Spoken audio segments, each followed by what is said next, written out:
Hola a todos, hoy voy a compartirles una charla que he dado a las divisiones inferiores del Club Atlético Central Córdoba, que es un club de primera división de la Liga Argentina, está en Santiago del Estero y la charla se trató sobre drogas y adolescencia.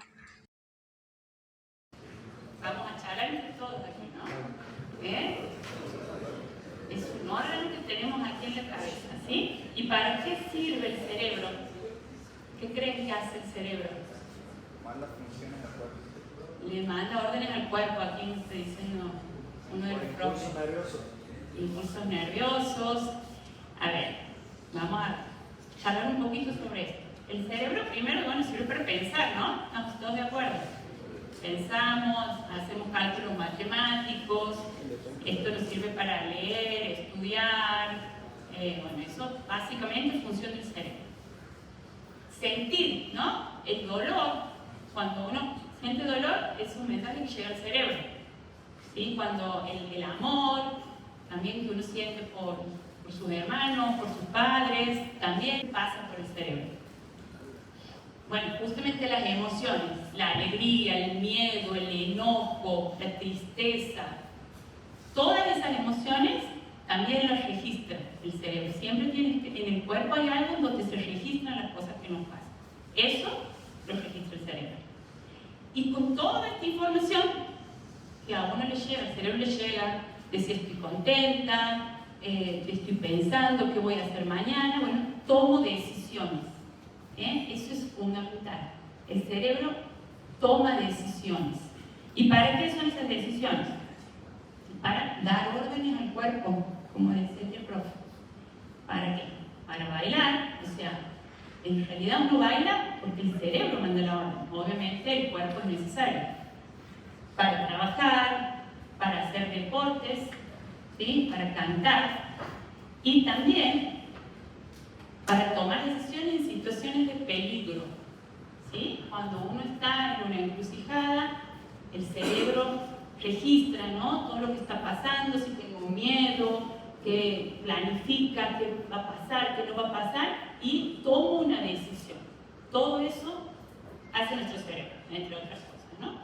¿Cómo hace el cerebro para todo esto? Entonces, como es complicado explicar el cerebro, que es el órgano más sofisticado de toda la naturaleza, vamos a tratar de comparar.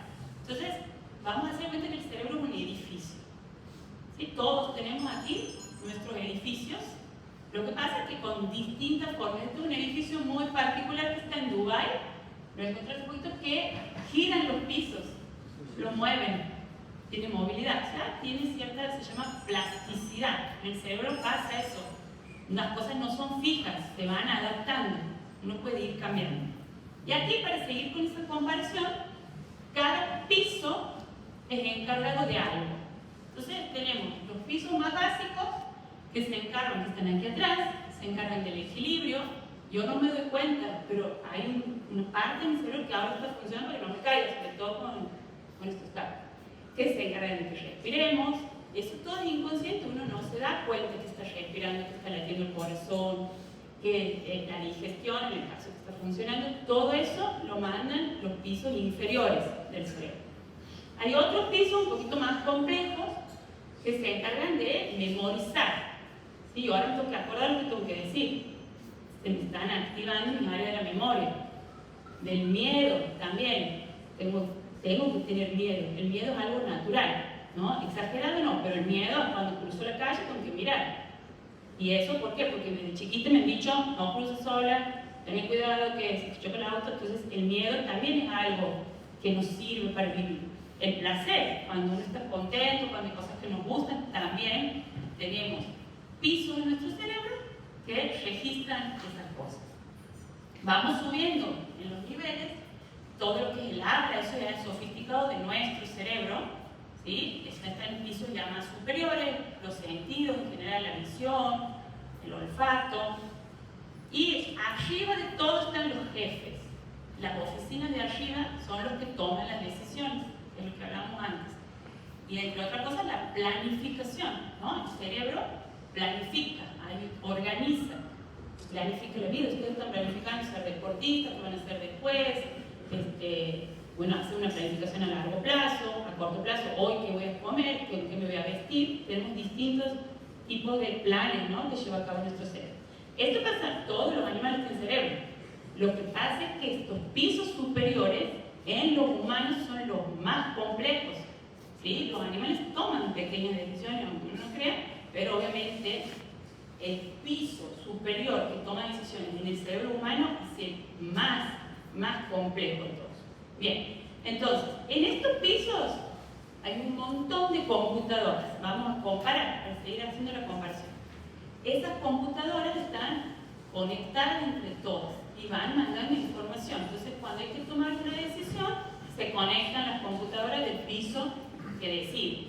Ahora que estoy haciendo equilibrio para no caerme, todas esas computadoras están en red. ¿Cómo se llaman en realidad esas computadoras? Neuronas, ¿sí? No sé si las conocen, pero bueno, son las células de nuestro cerebro que justamente se comunican con impulsos eléctricos.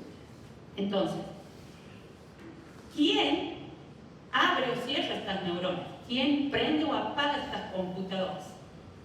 ¿Sí? Tenemos neurotransmisores, es una palabra difícil, pero lo vamos a comparar con una persona que se sienta a abrir la computadora y a trabajar sobre la computadora. Pero para poder acceder a la computadora, además la neurona tiene un sistema de reconocimiento. No cualquiera abre cualquier computadora, ¿sí? Entonces vamos a comparar ese sistema de reconocimiento con el reconocimiento facial. ¿Sí? Si yo quiero, por ejemplo, yo tuviera en mi computadora un reconocimiento facial para abrir, se abre solo cuando estoy yo. ¿Sí? Entonces las neuronas son selectivas, no se abren ante cualquier cosa. Bien, una vez que ya hemos hecho toda esta comparación, ya entendemos que nuestro cerebro es un edificio, cada piso es como un área que se encarga de una función particular, ese piso está lleno de computadoras que son las neuronas, así repasando lo que hemos hablado. Esas neuronas que tienen esta formita, tienen como un arbolito, cada una de estas ramitas se comunica con una neurona vecina y se mandan estas sustancias entre ellas, que son los transmisores, que van a abrir o a cerrar a la neurona para que trabaje. Y eso, a su vez, esto llega de una neurona a la otra y es reconocido por estos receptores. Si este receptor reconoce, dice, si esta es la cara que yo conozco, se abre la neurona. Si no, no. O algunos la cierran. Bien. Entonces, ahora vamos a salirnos del cerebro y ahora les pregunto, ¿con qué parte del cuerpo ustedes meten el gol? Cuando meten un gol. Los que meten gol. Meten gol. No están metiendo mucho. ¿Con la mano? ¿No? Menos con la mano. Con cualquier parte del cuerpo. Menos con las manos. ¿Sí? Bueno, ahora yo les digo lo que sea. Yo creo que usted mete el gol con el cerebro. Después, el cerebro es el que mete el gol y manda la orden al pie, al brazo, al hombro, a la cabeza, a lo que sea, para darle la dirección, las fuerzas, ¿no? El momento justo para que entre ese gol. Entonces aquí cuando Messi se ha parado a patear el penal ahí contra Francia, no me acuerdo el nombre del arquero. Ahí, la cabeza de Messi tenía que recordar un montón de cosas, ¿sí? Tenía que pensar qué habían hablado en el entrenamiento, a dónde se tiraba el arquero, para dónde era mejor patear. Entonces, a él, en su edificio, este es el edificio más alto del mundo, que también es dual, se le han prendido las luces en algunos pisos de su cerebro, no todos, porque hay algunos que no se necesitan, obviamente. Hay momentos que se activan unas áreas y que otras duermen y viceversa. Ahí en ese momento, de todas estas áreas, que algunas hemos mencionado, que son ejemplos, ¿no? Posiblemente a Messi se le activó. Bueno, la respiración está dejando porque esto funciona así. El equilibrio, ¿no? Siempre está el equilibrio en juego, que está hacia atrás. La memoria, ¿no? De lo que les digo, acordarse que habían hablado, que supongo que hablan, ¿no? ¿Para dónde hay que tirar el penal? El miedo de las veces que, el miedo de no errar el penal, ¿no? De qué pasa si lo el placer que Ale estaba anticipando, si metía el gol, lo que podía llegar a pasar, y sobre todo, tenía que tomar una decisión. ¿Sí? La decisión esa es clave, digo, bueno, patear, no me acuerdo para dónde era, ¿se acuerdan dónde ha sido el gol de Messi? ¿Para allá? Yo no lo he visto, pero estaba nervioso, chico, que iba a escuchar cómo gritaban los vecinos. Bueno, no, obviamente la toma de decisión, esa, él ha tenido tiempo para pensar. Pero en el partido, ustedes toman decisiones por milisegundos, ¿no? Son, ya le digo, no es la decisión de un penal. Aquí yo voy a traer unos bolsitos. Xavi para Leo Messi, autor de la jugada con Xavi. Qué bueno, se va de 1 de 2 hacia la diagonal. Se va hacia arriba, carril del 8, puede hacer un recorte. Ahí está Leo Messi, puede marcar, vaya golazo, tira Leo, gol. Madre mía, Maradona. Madre mía de vida.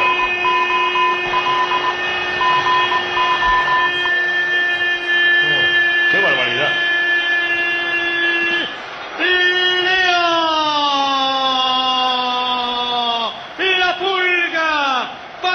Al viento, decíamos que estaba gris, participó en la jugada del gol, se metió en su propio terreno de juego, se fue de uno, de otro, en diagonal, desde la derecha hacia el centro, regateó.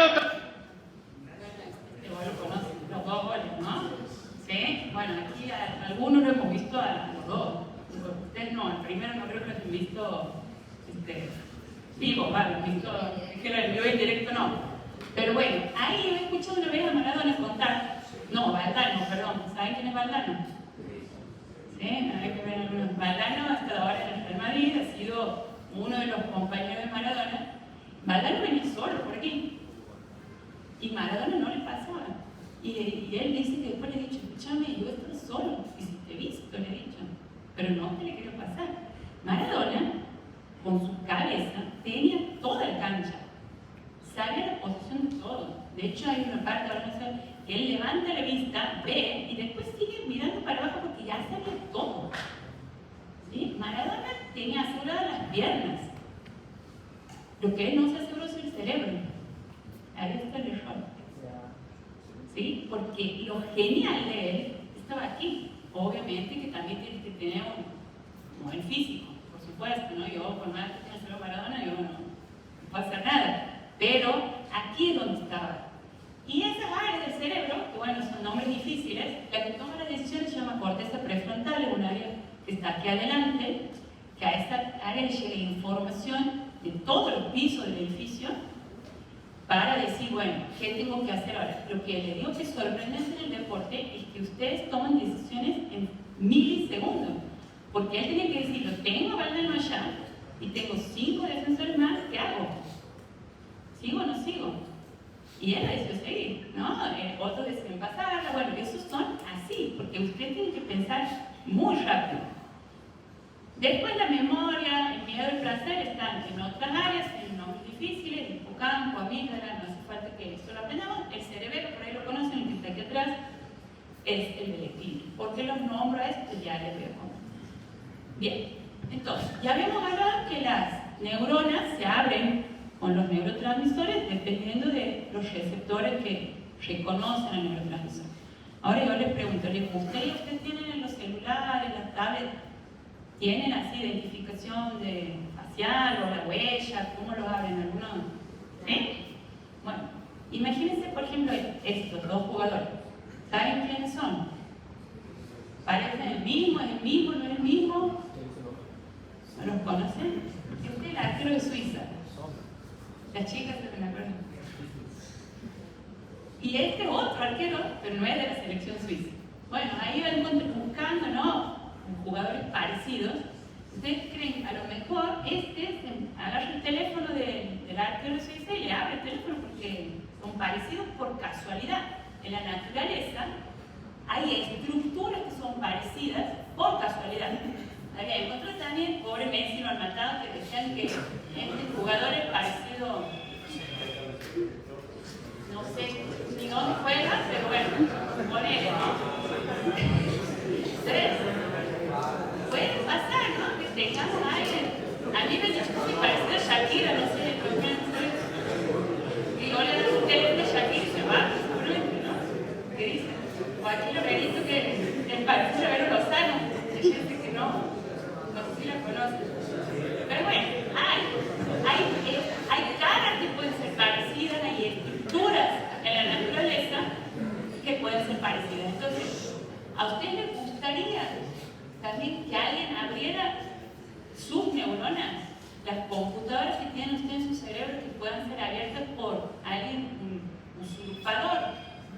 parecido pero que no es el verdadero. Eso pasa con las drogas, ¿sí? Así funcionan las drogas. Las drogas que son adictivas tienen esta característica. Hay ese reconocimiento facial que estamos comparando que tienen las neuronas, es vulnerado por estructuras parecidas que están en la naturaleza. Por ejemplo, en la planta de coca, casualmente, adentro de la hoja de coca hay un montón de moléculas chiquititas. Una es parecida a una que tenemos nosotros en nuestro vamos a ver cuál es. El tabaco hace lo mismo. La planta de tabaco tiene adentro de su hoja también una estructura que es parecida a una nuestra, y la planta de marihuana o de cannabis sobre todo tiene una concentración en la flor, en las resinas. Son nombres raros, pero bueno, la cocaína usurpa y artificialmente accede a nuestras neuronas, ¿sí? Lo mismo hace la nicotina. Y lo mismo hace la molécula que está en la marihuana, se llama THC, que es tetrahidrocannabinol, es el nombre químico. Pero básicamente la nicotina es muy parecida a una molécula nuestra que se llama acetilcolina, y el THC es muy parecido a una molécula que se llama anandamida. Ya van a ver por qué.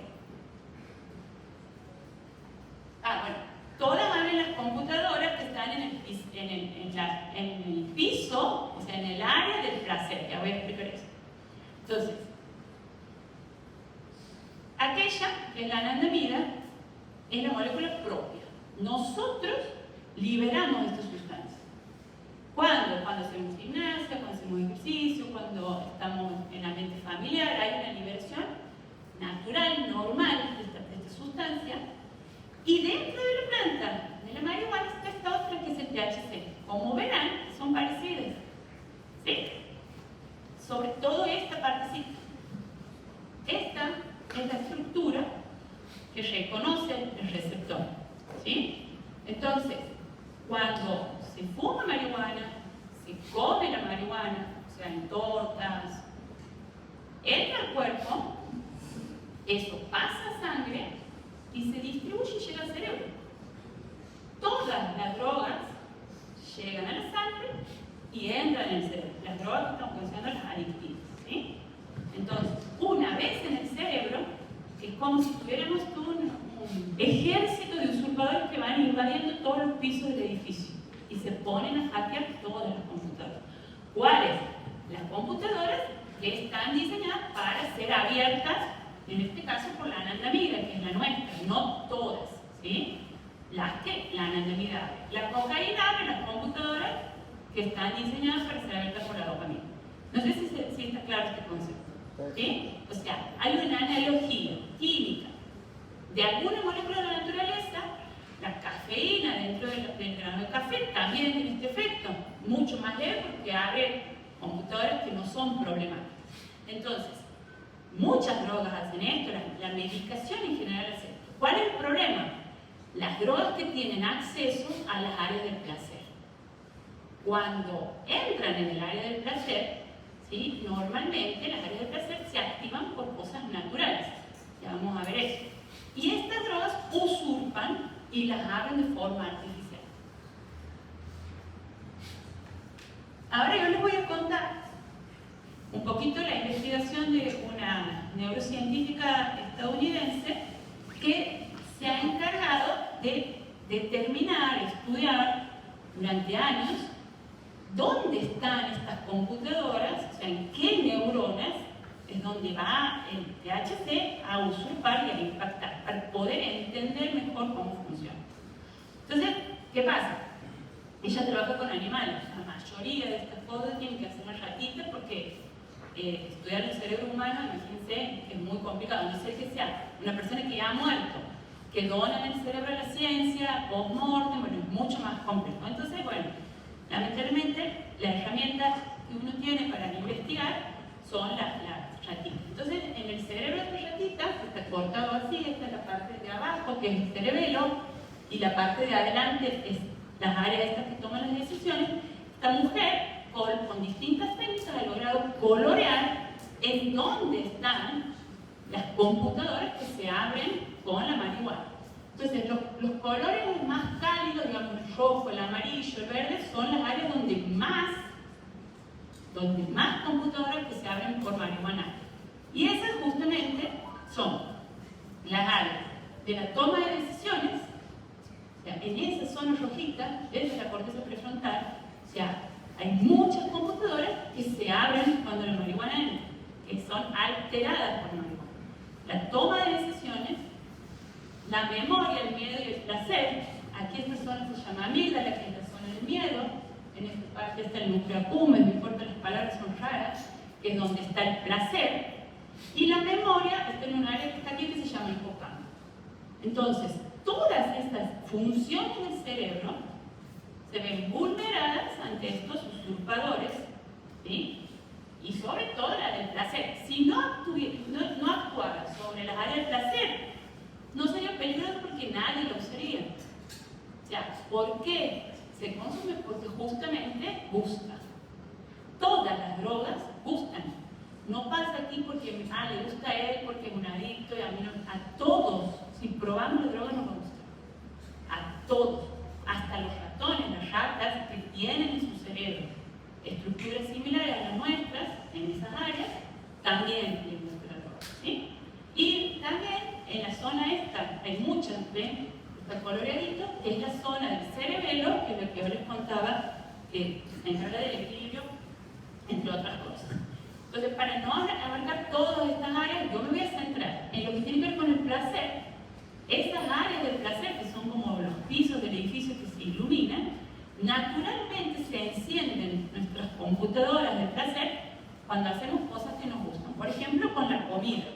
Eso es siempre. O sea, uno come y se encienden las luces en esa área, ¿sí? Uno está con la mamá, está con la familia, con la gente que ama, esas áreas se activan.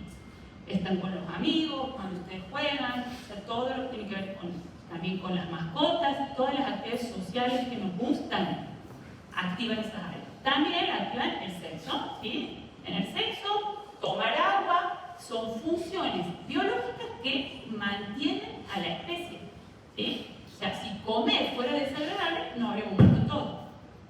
Entonces, comer te prende las luces de sal. ¿Qué pasa? Todas las drogas, la cocaína, la heroína, la marihuana, la morfina, la nicotina, entran a esa área y abren y encienden esas computadoras de forma artificial. ¿Cuál es la diferencia? Que yo, cuando como una torta de chocolate, libero un poquito de mi sustancia, pero hay un límite. En cambio, yo me puedo meter e inyectar toda la cocaína que yo quiero. Entonces, llegan a unos niveles que son imposibles de lograr por uno mismo. ¿Entienden? Entonces, ese es el gran problema de la droga, que llegan a unos niveles de placer cuando estamos por efecto de algunas drogas, que claro, de forma natural es muy difícil lograr. Entonces, ¿cómo competimos contra eso? Es complicadísimo. Y en cuanto a lo que tiene que ver con la toma de decisiones, ya hemos hablado de que obviamente la función de la toma de decisiones, ustedes la tienen clara en meter el penal, el Djokovic tiene que decir a cada rato si le tira para la línea, para adelante, para atrás, en milisegundos, pero hay otras decisiones importantes en la vida, por ejemplo, manejar. Uno va manejando y va tomando decisiones a cada rato, cuando está también de forma no muy consciente, pero las toma, y obviamente hay decisiones mucho más trascendentales en la vida, como casarse, elegir un trabajo, o cómo vas a responderle a tu jefe, o sea, toda la toma de decisiones. Yo me voy a centrar en esto, la toma de decisiones, la función de la memoria también, la función del miedo, la cerebro, están alteradas bajo el efecto del cannabis. ¿Sí? Bien, ¿cómo ha demostrado eso esta mujer, la investigadora esta que hablamos? Bueno, ella aquí estudia en las ratitas, a distintos tiempos del cerebro de la ratita. Esperen un momentito. Aquí, este es el momento del nacimiento, ¿sí? Cuando nacemos, tenemos un montón de neuronas, muchísimo. Y con el paso del tiempo, o sea, esto es como un cerebro que está en construcción, se está edificando, hay un montón de conexiones que están disponibles y a lo largo de la vida se van apagando algunas que no vamos a usar hasta que llegamos al cerebro adulto. O sea, el edificio terminado tiene muchas menos neuronas que al principio. O sea, ustedes tienen muchas más neuronas que hoy y que, bueno, no quiero mirar a nadie, pero en la edad de ustedes, de la mayoría de ustedes que están aquí, se están terminando de definir conexiones. ¿Sí? Hasta que se llega a la madurez, que es más o menos entre los 18 y los 21 años, ya el cerebro deja de madurar y ya queda con una estructura que va a ser la determinada ya para la edad adulta. Entonces, en esta edad, ¿qué ha visto esta mujer? Que casualmente, perdón, aquí están los distintos momentos, el receptor el que está arriba, cuando uno está en la gestación hay mucha cantidad. Después en la infancia no hay tanto y en la adolescencia hay un montón. El receptor es el que identifica en la puerta del neurona. Y lo que sería la anandamida que es la que después el THC usurpa, también en la adolescencia hay un montón. O sea, se necesita durante la adolescencia mucha actividad de este transmisor y de su receptor. O sea que cuando el THC entra en el cerebro de un adolescente, tiene muchas más computadoras para abrir que en un cerebro adulto, por ejemplo. O sea que es mucho más peligroso el efecto que puede hacer durante la adolescencia que ya durante la edad adulta. Entonces ella, ¿cómo demuestra esto? Puntualmente, estudiando un poco lo que tiene que ver con las áreas del placer, ella agarra ratitas que están en la edad de la adolescencia, a un grupo de ratitas le da el THC, que es la molécula esta que viene de la planta de marihuana, y a otra le da simplemente pinchecitos con un liquidito de suero. Y después espera que crezcan estas ratas. O sea, son ratas que están expuestas en la adolescencia a la marihuana, y después en edad adulta las entrenan.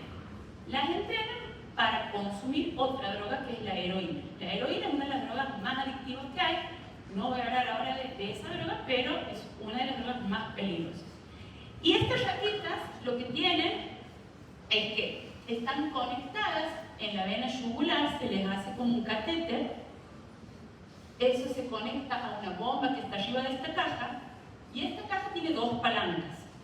Una palanca, si la aprieta, le manda una inyección de heroína. Yo he trabajado con esto y otra vez yo trabajo con cocaína. Y en la otra palanca, si aprieta, no pasa nada. ¿Qué palanca creen que aprieta? La rata. No, en este caso no hay THC, hay heroína. El THC le da en la adolescencia. ¿La de heroína? La de heroína. O sea, es impresionante cómo el animal primero explora, no sabe qué pasa, por casualidad se apoya, le entra. Y se bueno, se pasan horas palanqueando. Con la cocaína ni les digo, o sea, se para la rata de verdad, yo lo he visto así. Lo que pasa es que uno tiene que restringir, porque si no se mueren porque la rata no tiene límite. Le gusta y palanquea. Entonces nosotros les restringimos que haya, ¿no es así?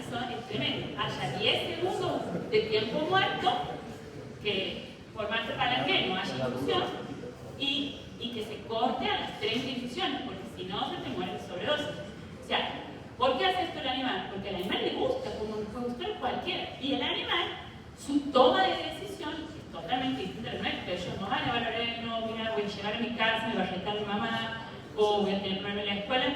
No, eso lo podemos hacer nosotros. ¿Sí? La ratita que ha recibido el suero llega a palanquear unas 15 veces al día.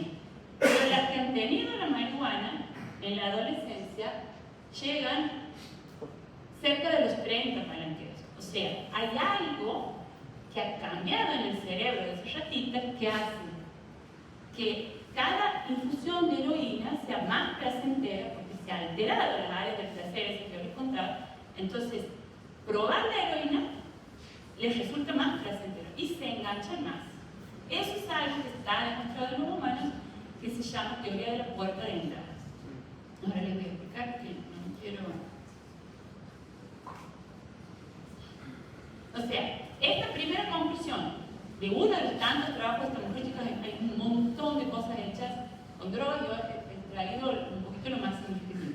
O sea, los cambios que la marihuana ha hecho en ese cerebro adolescente hace que a futuro las drogas que prueben sean más placenteras y se aumenta la búsqueda. ¿Sí? Eso es lo que les digo que se llamaba teoría de la puerta de entrada, eso está demostrado. Casi todos los consumidores, por decir el 100% de consumidores de cocaína y de heroína, antes han probado la marihuana. O sea, la marihuana es el paso previo.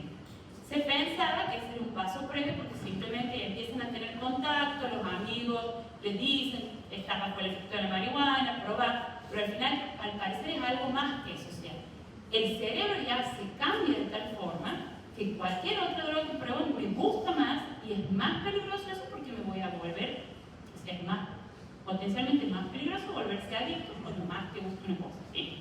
Entonces, primera conclusión, la marihuana abre puertas y deja huellas en el cerebro que facilitan el camino a otra droga. ¿Qué más ha hecho esta mujer? Entre otras cosas, les ha sacado cerebrito a ratitas adolescentes, las ponen en unas platitas de cultivo, se ponen ahí las neuronas y ahí les ha dado, a algunas les ha puesto THC y a otras no. Y ha visto la forma de esas neuronas. Esas neuronas las sacó del área esta que toma las decisiones, que es el área de la corteza prefrontal.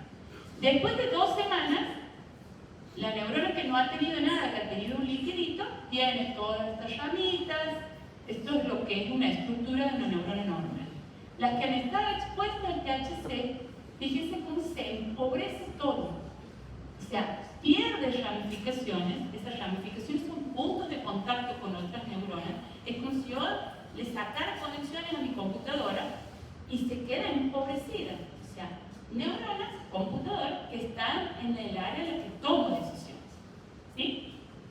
Entonces, otra conclusión de los estudios de ella es que la marihuana modifica estructura y función de las neuronas que toman las decisiones. Y otra cosa que ha descrito ella, en general, ¿no? en el cerebro, es que también neuronas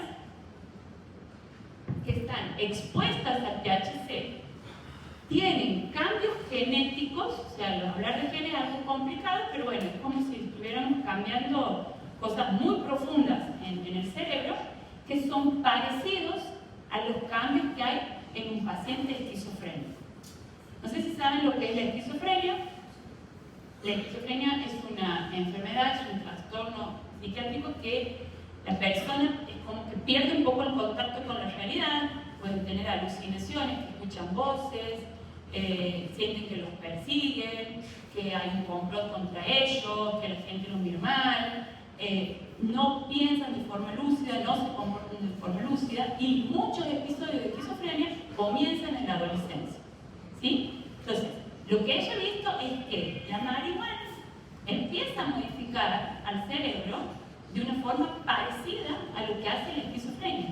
Y eso es algo que está muy descrito, que hay mucha incidencia de esquizofrenia en fumadores de marihuana. O sea, esto de que la marihuana es buena y que la marihuana se puede usar en medicina es en algunos casos y bajo prescripción médica y porque no hay otra opción mejor. Pacientes con cáncer que están con quimioterapia, pacientes que tienen dolor crónico, que no hay nada que les calme el dolor. Pero pensar que cualquiera puede usar la marihuana y que le va a hacer bien es un error enorme, ¿sí? Porque otra cosa que está muy descrita es lo que se llama la psicosis canábica, o sea, está muy demostrado que la marihuana facilita la aparición de estas enfermedades psiquiátricas.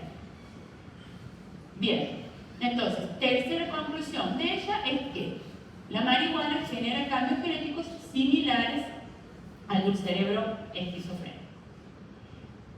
Esto lo han hecho ratitas. Ahora yo les cuento un poquito qué pasa en personas, ¿sí?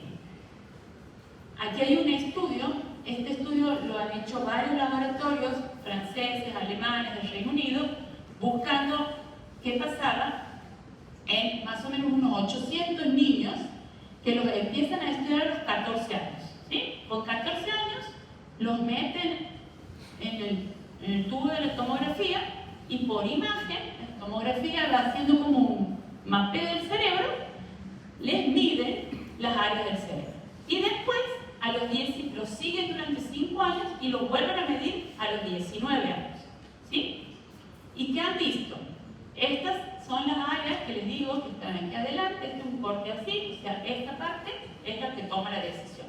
Y con este aparato yo puedo medir el ancho. ¿Sí? ¿Qué han visto? Que a medida que los chicos han consumido cannabis, aquí no se ven bien los números, estos son niños que nunca han probado el cannabis, estos son niños que han consumido más de 40 veces en el último mes. ¿Sí? Lo registraban por meses. Hay una disminución, estos son números negativos, o sea, el ancho de la corteza se achica un poco porque yo les contaba que cuando sos adolescente tienes un montón de neuronas y eso se va a reducir. Pero la reducción es mucho mayor en los niños o adolescentes que han consumido cannabis. ¿Sí? O sea, han perdido masa de esa estructura porque, según lo que había visto esta otra investigadora, esas neuronas se vuelven más pobres, tienen menos conexiones, entonces esas áreas se vuelven más finas. Y esa es el área de la toma de decisiones. Entonces, además de haberles estudiado esto, que se les achica esa área a los que consumieron marihuana, les hicieron pruebas también, ¿no? Para ver cómo era la toma de decisiones. Y lo que vieron es que los niños que más habían consumido cannabis tenían una conducta más impulsiva. ¿Cuándo viene una conducta impulsiva? Cuando no pienso. O sea, una persona que no se para a veces a pensar y ya responde impulsivo y golpea o responde realmente porque la toma de decisión, a veces uno puede responder de forma impulsiva, no pasa nada, pero no siempre. Y estos niños que tenían problemas justamente porque se les había achicado esa área de la toma de decisión, tenían una toma de decisión más errada y tenían decisiones más impulsivas. Ustedes piensen en todas las decisiones que ustedes toman a lo largo de su vida, lo que pasaría si todas fueran impulsivas. Posiblemente es una sucesión de malas decisiones que después terminan trayendo problemas. Otro estudio que yo lo traigo porque me ha parecido muy importante, se ha hecho en Nueva Zelanda y se han seguido más de 1000 personas que han nacido entre los años 72 y 73, de nuestra edad, de mi edad más o menos, y les han medido el coeficiente intelectual, o sea, qué tan inteligentes eran. Y les han ido midiendo a lo largo de la vida, los han estudiado hasta los 38 años. Este estudio ha sido inmenso porque hay que seguir 38 años. Una prueba del coeficiente intelectual a los 18 años. Aquí vamos a hacer cuenta que este era el nivel que tenían todos con 18 años en su capacidad, en su inteligencia. La gente que nunca consumió cannabis tenía a lo largo de sus 20 años, o sea, esto se lo probó a los 18, cuando le vuelven a ver a los 38, eran un poquito más inteligentes. Pero debería ser lógico que, bueno, con el paso del tiempo sean un poquito más, tomen mejores decisiones, bueno, son una serie de cosas que se evalúan en estos test. Pero teníamos a un grupo de pacientes que fueron los que empezaron a consumir marihuana y los separaron en dos grupos. Todos los pacientes que empezaron a consumir antes de los 18 años bajaron en su coeficiente intelectual. Estos son, los han separado, pacientes que han ido una vez a la consulta de un psiquiatra buscando ayuda por el consumo de marihuana. Estos son pacientes que han ido 2 veces a la consulta buscando ayuda y estos son los que han ido 3 veces a la consulta. Cuanto más han consumido marihuana, mayor es la caída de la inteligencia. Este trabajo ha sido contundente porque siempre están los que dudan, ¿no? De que no pasa nada, de que esto... O sea, esto ha sido contundente porque se ha seguido a la población, les han medido los 18 años y de 20 años después, por consumir marihuana, tenían una disminución notable de su coeficiente intelectual. Sin embargo, por ejemplo, los que empezaron a consumir marihuana después de los 18 años tenían una bajada también, pero no tan importante porque, claro, los que empezaron antes de los 18 años empezaron durante la adolescencia. Y ahí el impacto es mucho mayor, chicos. O sea, el cerebro de ustedes todavía están moldeando, se está acomodando, se está terminando de definir. Que entre la marihuana, usurpe su sistema, altere sus neuronas, es mucho más peligroso que eso pase ya en el cerebro de una persona adulta. Lo cual no quiere decir que sea bueno tampoco. Como ven, los adultos, o los que han empezado por 18 años, también tienen un problema. Algunas conclusiones con respecto a esto: el ancho de las áreas que toman las decisiones disminuye con el consumo de marihuana, la impulsividad aumenta, o sea, empieza la falla en la toma de decisiones. Piensen lo que puede ser eso a nivel de su día a día en el deporte. Y la inteligencia también disminuye si se consume marihuana, principalmente antes de los 18 años. Y ahora ya, como para terminar, ¿saben qué cumpleaños hoy?